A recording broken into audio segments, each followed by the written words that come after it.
Great humility and appreciation, and with a great sense that they belong to my ancestors, especially the women in my family.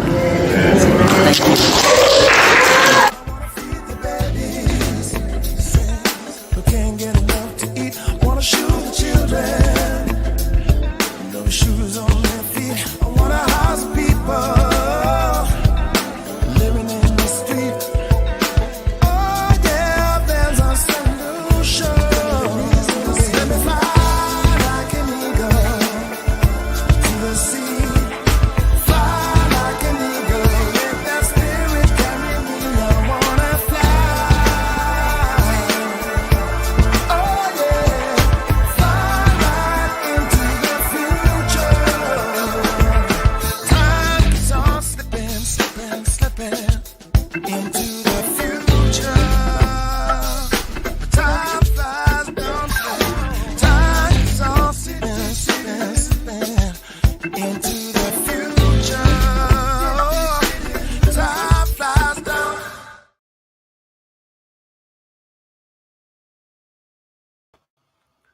First name's Doni, last name's Glover. Entered the winner for the long haul, baby. It's a beautiful day in the neighborhood. It's early voting time, people. Make sure you get out there and cast your vote. I tell you, this has been a really interesting election season, considering we have two important races here in the state of Maryland. One, it's Angela also Brooks for U.S. Senate on the Democratic side versus Larry Hogan. Angela also Brooks is the current Prince George's County executive, and then she's going up against the former governor, Republican Larry Hogan. Then on the national scene, it's a similar scenario: black woman, white man. You have Kamala Harris, who is currently the vice president of these United States, going up against crazy man.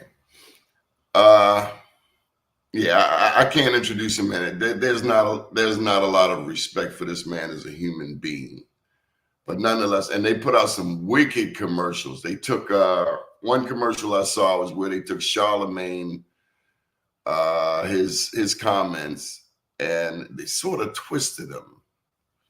But nonetheless, and this was the one having to do with the sex change, and I don't want my tax dollars going to this, they said. And it was really interesting how they twisted it. I'd vote for a dead roach before I vote for Donald Trump, personally. What's also interesting is how they've, and the Republicans in particular, have gotten this cadre of men, particularly black men, who seem misogynistic, who seem afraid of women. Your first teacher was a woman. But I'm checking with Alexis Coates. How you doing, sir? Good morning, Donnie. Can you hear me well? I hear you just fine. I was just talking about the election. They took one commercial with Charlemagne in it, and they tried to slam Kamala. Oh, yeah, they flipped it over to Donald Trump. I think I've seen that. Yeah, really interesting, and I've never really seen Charlemagne this out there on politics. I found that interesting too. Yeah, he's close to Angela Rise, so that's probably why that balance is coming. He's shifting, and you notice he's doing a lot of individual one-on-one meeting. interviews now. What is that about from your perspective? I think that he's looking for that platform like Angela Yee did, where he's trying to, they thinking maybe their show probably had a pretty good run, and now at some point he has to start looking at the next phase of his media, and now the next phase is probably he's been doing a lot of one-on-one interviews. I've been noticing a lot, and it's been shifting sort of really political stuff he's been doing, which is nice. Can we take him seriously? I do take him very serious because I think he has some sort of he's somewhat in touch with the culture that is under 35, 40 years old to the younger people, and he can sort of grasp it in a way that older interviewers can't capture things like he does. And for some reason, the Black community trust him from the Breakfast Club. I didn't know the Breakfast Club had like 7 million followers. Right? No. But that market's going to dwindle off. And just like Andrew Yee jumped ship, he's probably going to eventually just do his own thing at some point. It's kind of hard. I gotta say, from my perspective as a journalist, it's kind of hard to take him seriously considering some of the previous interviews, how they got off track. He delved into, from my perspective, a lot of the stars' personal lives, and I know a couple of people wanted to punch him in his face. Well, a lot of people want to do that, but he says stuff that most people won't say. But can we take him seriously in the sense of choosing the president? Now, let's go back to this. Trump took some words he said and twisted it. Right. Would you do that to a serious journalist? Yes, you would. Everything is on the table with I agree with them 100%. Everything is on the table with Donald Trump. And if you're not prepared, basically, if you and I, this is a convicted felon. Yeah, but I'm just telling you, who has zero credibility. I get it. The rules, though, you have to adjust to the rules on the table. Now, if you choose, like I tell people this all the time, if you choose not to play dirty with somebody and they beat up on you, that's your fault. You got to adjust to the game. If you don't adjust to the game, then the game will adjust. Donald Trump, let me tell you this, Alexis. Donald Trump couldn't handle dirty. He's the type of person that can give it. He's the person who can give it but can't take it. As soon as it rains down on him, he's gonna start crying. But here's the thing. I was telling somebody. We've seen this before. But I was telling someone this yesterday. Matter of fact, I was telling a chief of staff for one of the congresspersons I played golf with the other day, is that how is it that as reckless as Donald Trump is, he's still polling at 50%, and Harris is polling at 50%. It doesn't really matter. He's playing a game. He's not doing interviews. He's doing these massive rallies at these economic clubs. He's at every economic club. And he's reckless, and he's still polling at 50%. You can't. What does that say about America? It's a reckless country. We still got deep issues in this country with race. There's still an issue with race. There's race, and then there's ability to, do you really want a woman running the country? You'll ask yourself that question. So let me ask you, do you want a woman running this country? I'm extremely comfortable with her running the country. Good answer. I'm extremely comfortable with she can run the country, and I think she can do well at it. I think with the supporting Joint Chiefs of Staff, the supporting cast she'll have, the head up different agencies, I think she'll do very well. I saw Obama stumping for best for him. He will always do what's best for him in order to move along. I saw Obama over the weekend stumping for Kamala. Yes. Yep. What was that? Was that in Atlanta or Minneapolis or something? I'm not sure where. He was stumping so hard he had seemingly lost his voice or was losing his voice. Yeah. He's been out every day for it. They've been hitting hard, but his voting is turning out like crazy. I voted the other day myself in Baltimore, early voted, and it was pretty crowded out where I voted at. So early voting is turning out a lot of people now. Because people want their voice heard now. They really want to have their voice heard. And they're turning out like crazy in Atlanta. But these are places that are black strongholds. It's really those swing states that will warrant the real attention. I know that this thing said the mayor at Baltimore Mayor Brandon Scott, I think, went to Georgia. Yep. So let me throw something else out at you, Doni. I'm just curious what you think. If Donald Trump presents Black America with a $750,000 reparation stipend, would you vote for him? That's a good question. Listen. I'm telling you, I've heard these words floating around from some political people. I don't need floating. I need direct statements. I need right. results. I'm telling you this. Just I'm curious of your opinion. The real question is, how come the Democrats haven't done it? No. I'm not switching for a second. If Donald Trump offers you, You come in with a curveball. This World Series season, I know a splitter when I see one. Well, my Dodgers looking good right now. My Dodgers, even Did though you say my Dodgers? I'm a Dodger fan all day, baby. Oh my God!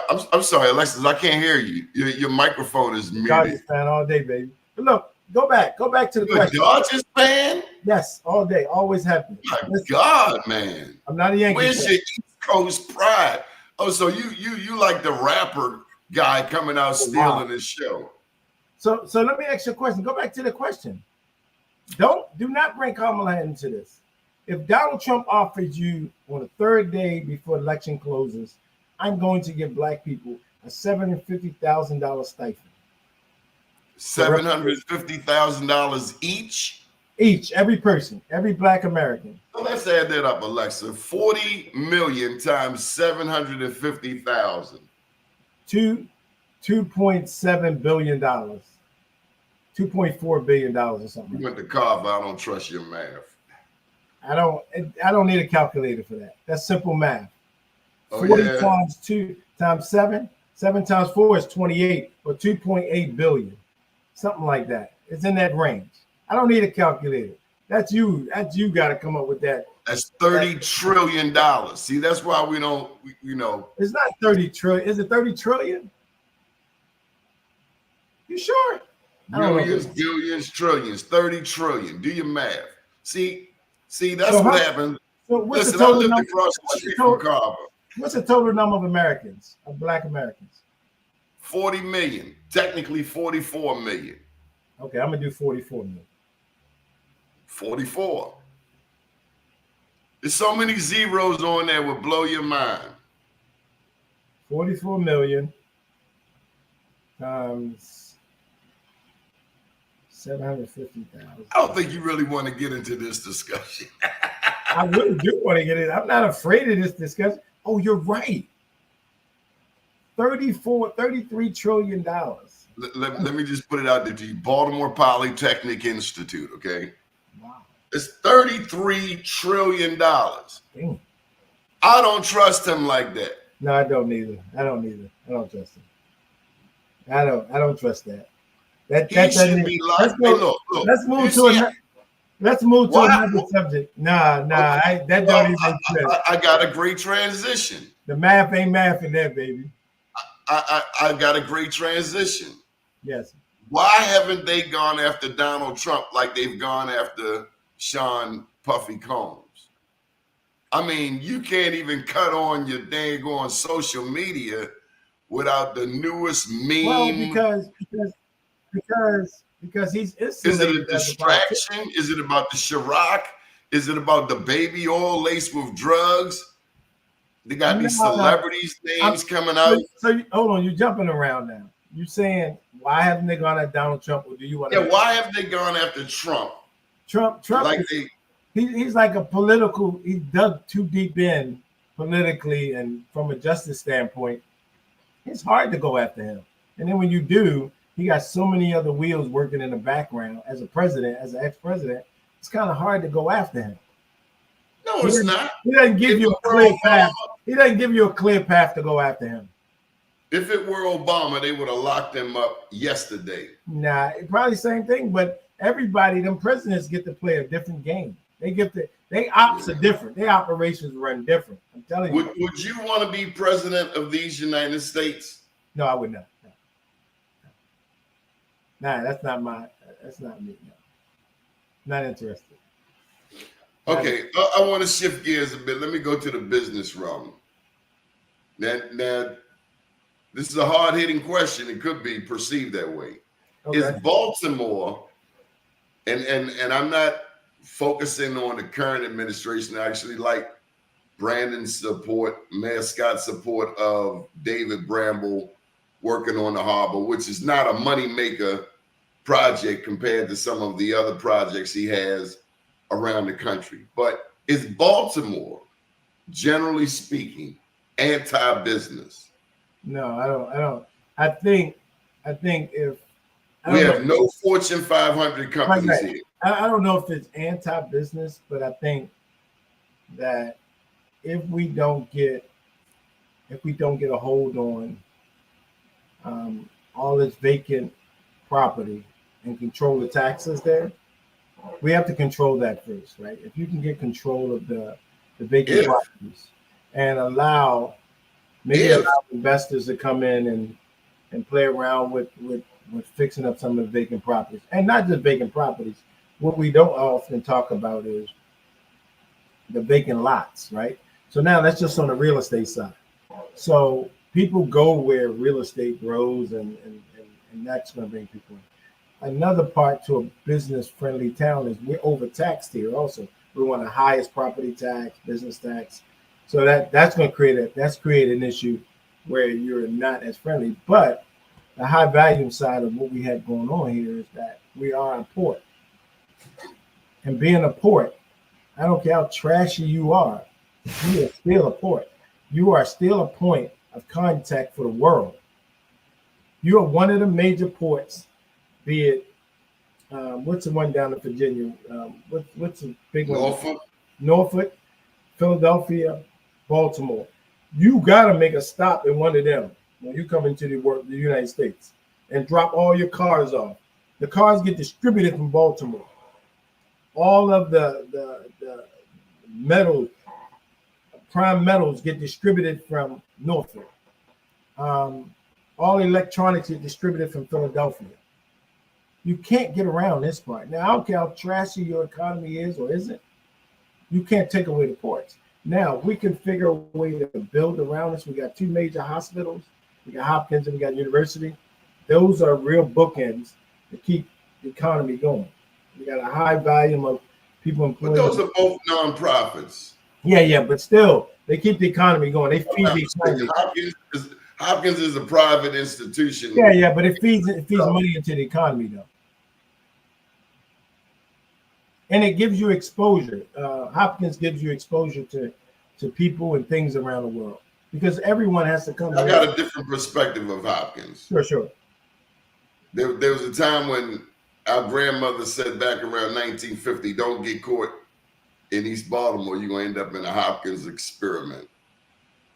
That's probably true. We have no Fortune 500 companies in Baltimore. Nah, I wouldn't say that. Name one. Stemful. That's downtown. That's one of the biggest investment capitals in the world.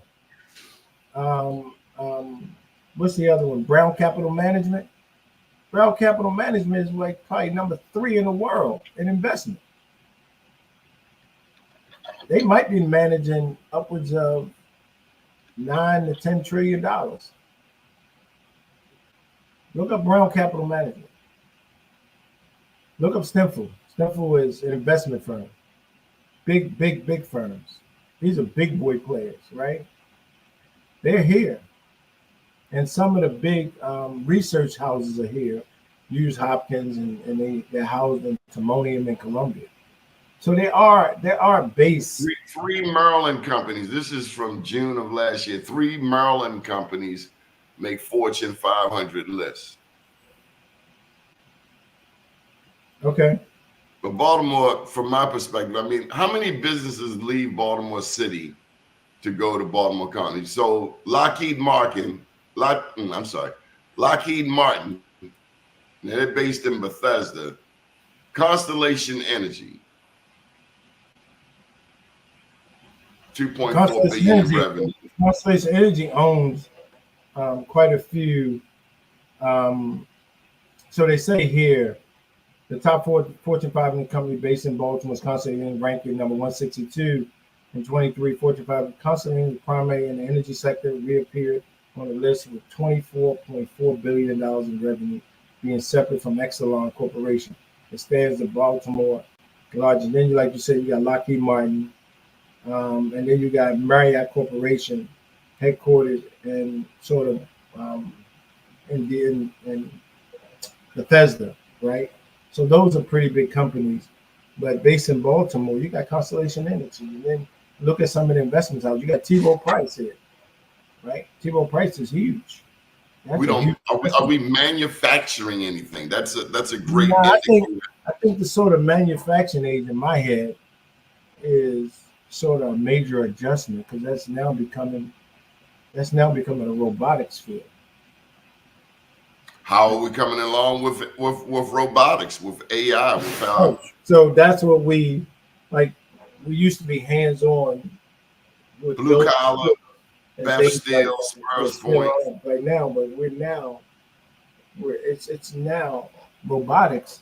Like they said down at Amazon, they let 200 people go on board and all robots. A robot can go to a cabinet and grab a product, put it in a cart, move it to another cart, put it in a bag, seal it, and have it ready and going in a crate to go to 21217. No smoke break. No lunch. No, I can't make it today. No, I slept late. No, none of that. Put some oil in me and plug me up, and I can run for you for 24/7.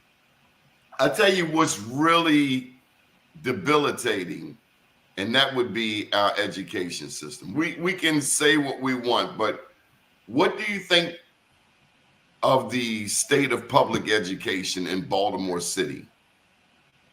Will a Fortune 500 company want to come here and hire a graduate of Baltimore City Public Schools? I think we got a ways to go. I think we got ways to go from an educational standpoint, from advancement, and sort of get our test scores up for our kids from K through 12.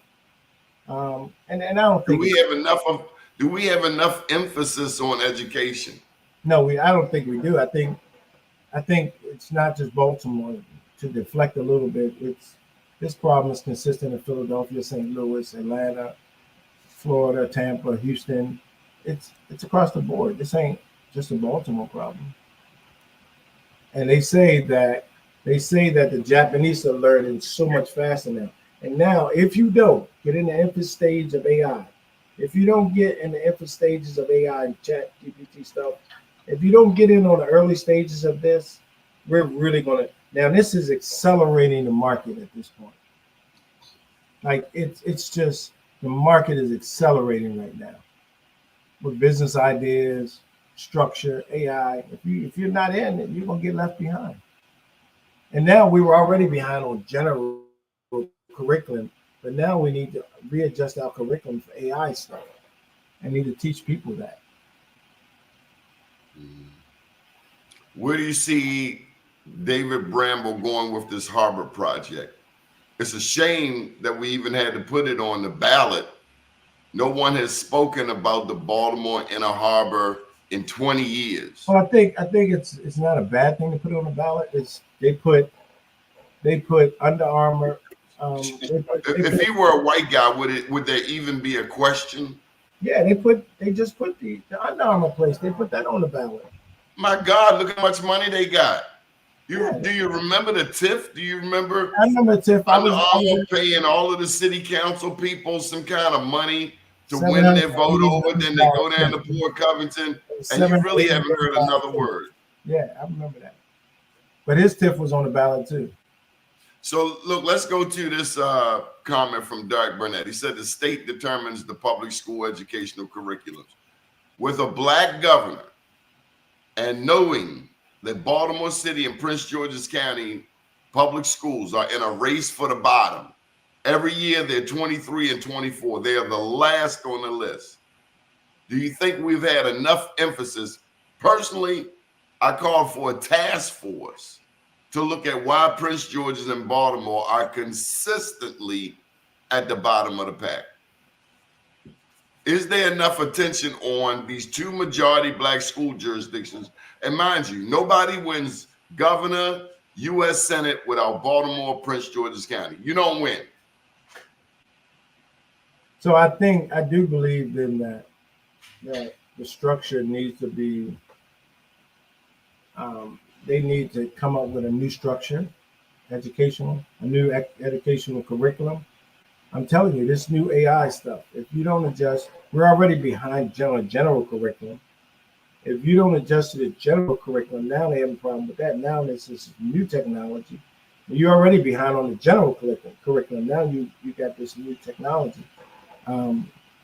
It requires real bright minds, and I don't know why Prince George's County and Baltimore are so far behind than they are their counterparts of private schools and other institutions.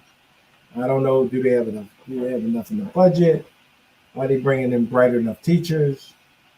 Do they have sophisticated enough programs? All of that becomes a question, and it doesn't seem to be changing over the next couple of years. I don't know if you've been following this internationally. Netanyahu's house was bombed last week.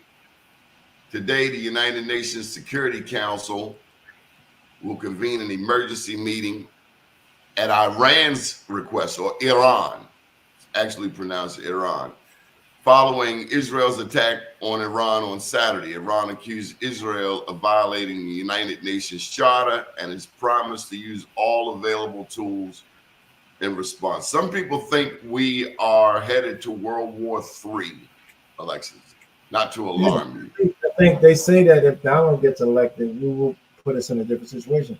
They think Kamala can. So what will those reparations matter if we all in a nuclear bunker? Yeah, that's true.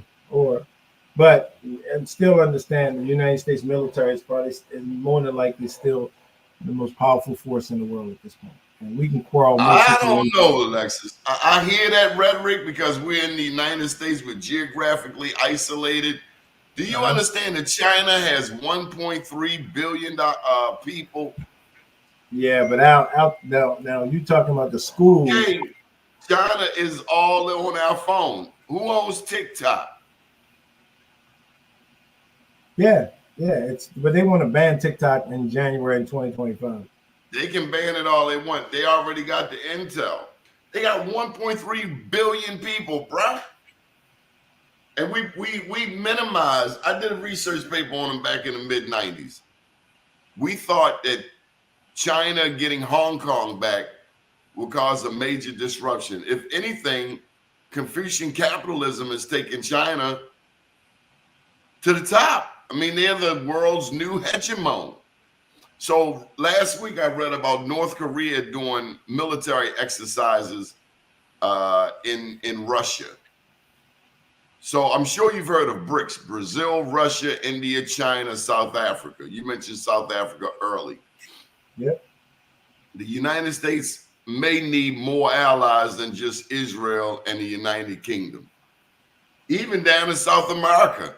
I mean, Venezuela is something to pay attention to, considering the oil that comes out of there.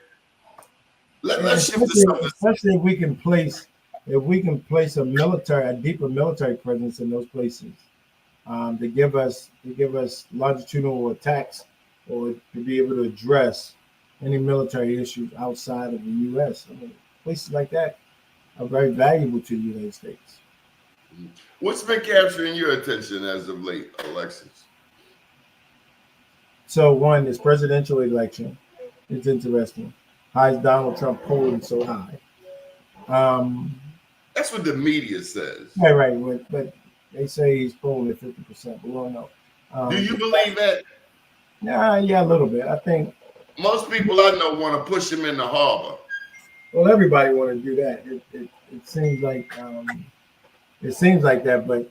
But from a business standpoint and locally, Baltimore, I think we need to better understand our economics here as blacks, and not just separate from anyone, but just understand what our economics is and try to invest and build on that economics. If you're in this lower level unemployment now, you should really get into the market. As we don't understand how to get into it as a group, right? We're still an individual. Do you buy that, Alexis? We're not. How many groups, how many major groups do you have around in the US that are going after these markets? Groups. I think black people do pretty damn well. I saw a story last night that says the Koreans own this, the Arabs own this, the Jews own this, and the question posed was what do black people buy? Saying white Koreans buy grocery stores, Indians buy I don't know, gas stations, all about these things. And then they said, what do black people buy? And then people got really funny. Hennessy, Louis Vuitton, Chanel. And yes, we are super consumers. We buy even for St. Patrick's Day. Black people out there shopping. It's like, you're not even Irish. What are you doing? So what we do is as black people, we do build culture, right? People do follow our culture. We do set trends. We really do set trends as African Americans. Now, what's the equivalent of that in business, or how does that equate out into business? I don't know what this culture. They keep saying this culture thing.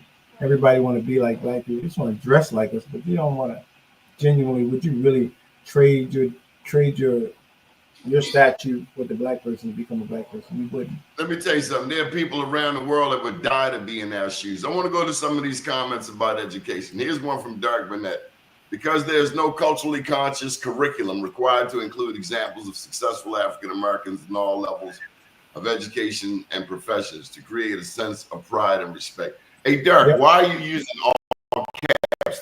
That's called yelling. I agree. I do agree with that if you build curriculums as you do off Steve Jobs and these other people, you can build curriculums off of Malcolm X. Somebody. How many of our kids know who are studying algebra and geometry that these mathematics actually come out of Africa, developed by black people? That should be in the state curriculum. That's what I'm looking for with a black governor, to tell the truth. Yep, I agree. I fully agree that should be. But maybe that's too radical, and that's where it's not radical. It's not radical at all. It's not radical. Why hasn't it happened? I mean, by the time I got to poly, I think what you got to understand though is any change in society requires a slow turn, right? You can't just turn a big ship really fast. It has to be. That ain't slow. What they said down in Haiti. They kicked them French right in the butt. Yeah, it still has to be slow, gradual change. These kids ain't got time for waiting, man. Look, here's a comment from a Poly alum, Morehouse alum. I taught in city schools. The curriculum is outdated and the kids find it boring. You have kids in the 8th grade who can't read, can't find meaningful employment because they can't read or fill out job applications. Yep, I agree. Here comes Dark. Thank you for reducing the all caps. Guyana and Venezuela is the next hot spot for war. That's not getting enough media attention. I just mentioned Venezuela, but it gets great YouTube coverage. So let's go to this. Are people even watching the news anymore? Has media changed? I mean, you have a news website. So media has changed drastically, right? And and so TV news is always taking a hit now, right? And if you can't make that adjustment, CNN, MSNBC, they're gonna lose out because everything is speed.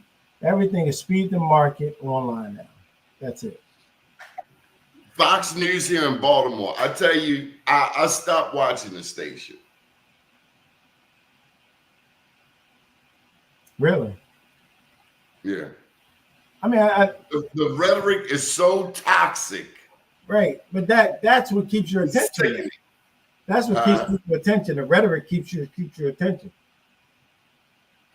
Actually, information keeps my attention. At some point, you get tired of hearing people saying the same. From a broader perspective, rhetoric keeps people's attention.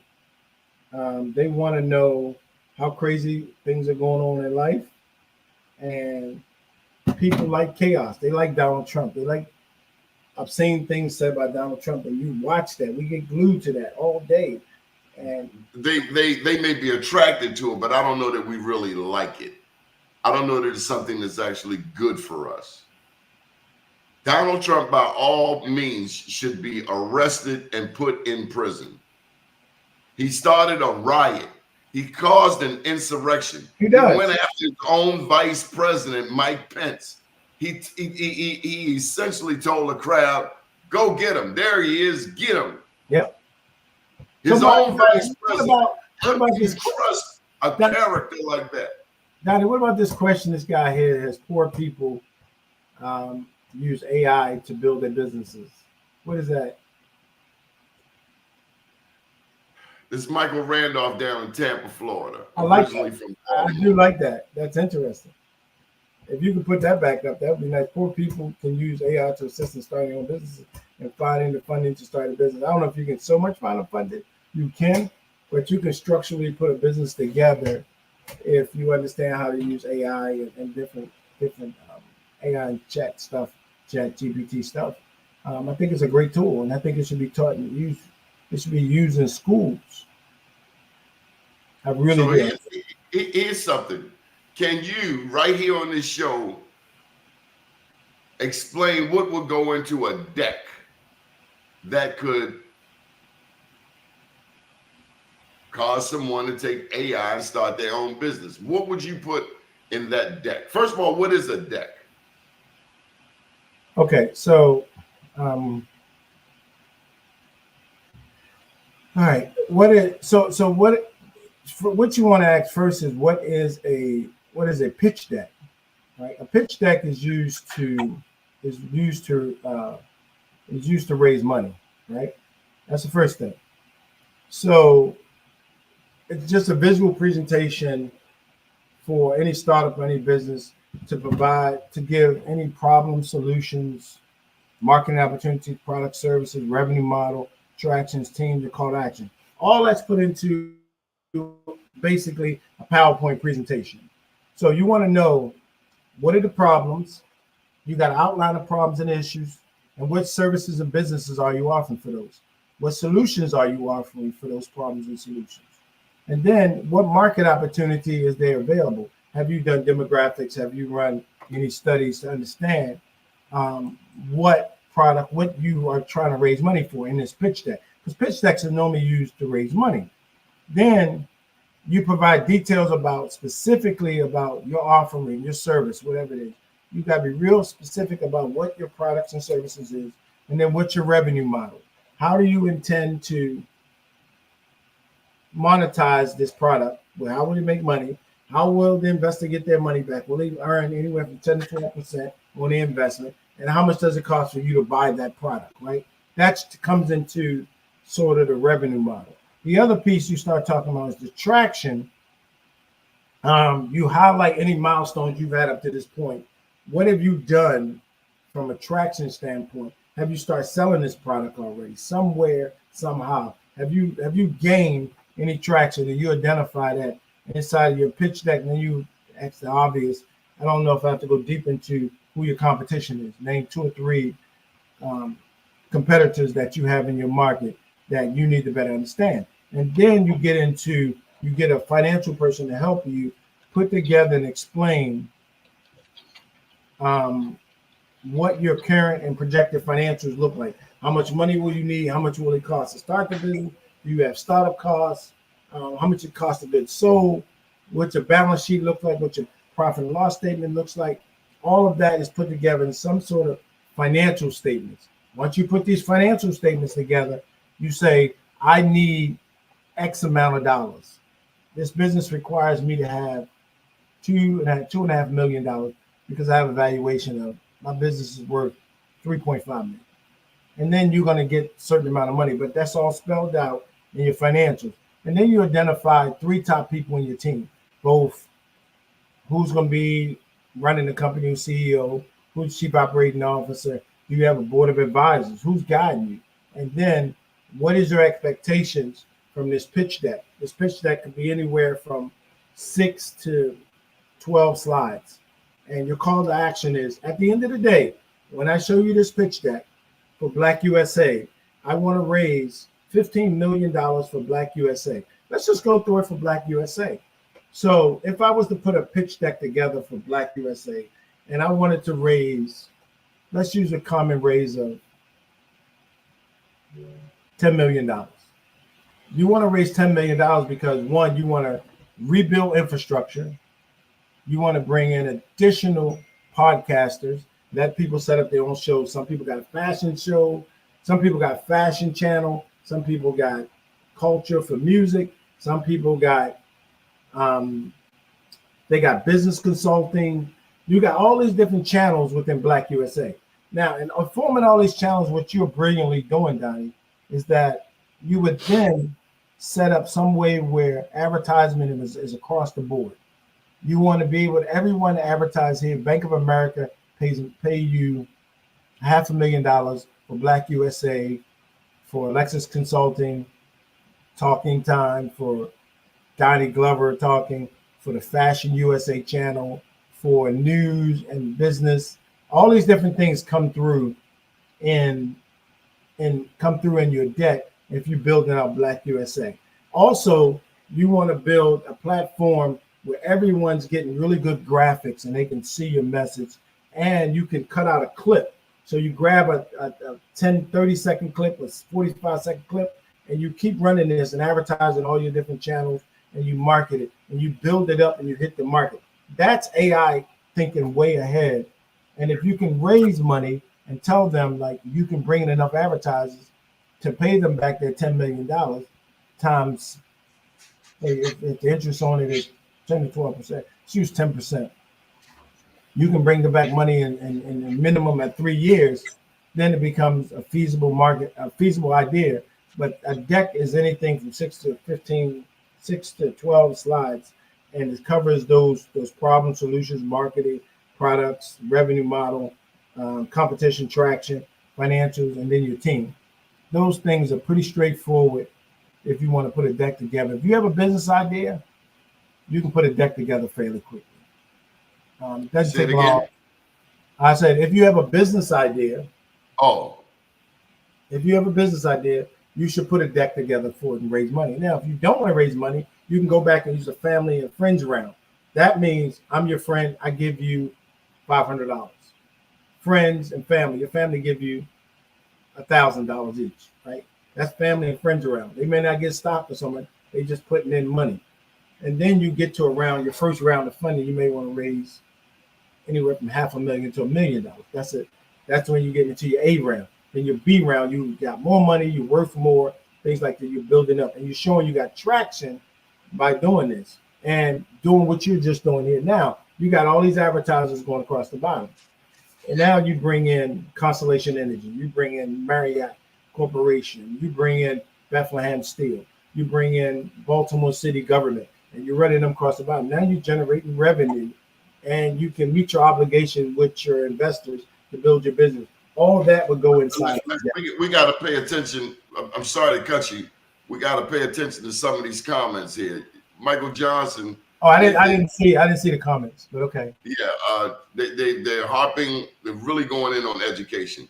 Teachers spend much of the day drilling kids in reading and math. Reading instruction consists largely of having kids read disconnected passages and answer comprehension questions of the type that appear on tests. Find the main idea. Make an inference about about what this word means. Little or no time is devoted to history, science, or the arts, and students are generally limited to reading books at their individual levels, which are often years below their grade levels. Here goes Derek Burnett, Baltimore County resident businessman. Technology is moving so fast. Even college students are having trouble staying relevant and on the cutting edge. You come in as a college freshman technology or IT major, by the time they graduate, their knowledge gain is obsolete. Corporations need to be included in public and college curriculums. Alexis, you have a son who is AI baby doll. I mean, he is cutting edge. He is the future. Are you concerned about him? So now that's an extraordinary good statement. So for me and his mother are really on him about he's building a Robux game now. But we're hardcore technology driven family. So outside of what school is giving him, I'm giving him so much more every day. I'm telling him how to do some coding. I'm showing him how to do things that has nothing to do with school. Now he gets the fundamentals in school, but he's starting to visit colleges now, Penn State, and he's looking at some other big schools. I mean, he's looking at some big schools now. But Sebastian he gets his baseline knowledge from his family. And so there has to be that participation from your family along with the school education. You can't just solely rely on, as I think Michael mentioned, you can't just rely on them to read passages and do homework in the school and they're not really learning anything. It's important. Or if they're going back home to a hostile environment, drugs, violence, that's even alcohol, yes, gambling, yep, domestic violence, abusive homes. Like a peaceful home for a child is very important for their overall growth. Right? It allows them to flourish and grow. Let me stop. You can build a company even under those stressful situations. You can still build. I want to get this comment in from Dale Wallace. Everybody in school is not college bound. Some kids are job bound. AI should be a part of the curriculum in schools, but the curriculum and school leadership in Baltimore City needs to change. You're right, Dale. That's 100%. If they don't, I hear that all the time. But I gotta push back. When one of these youngsters end up over to jail, guess what they gotta do? They gotta go to class. Okay. So you might as well go now.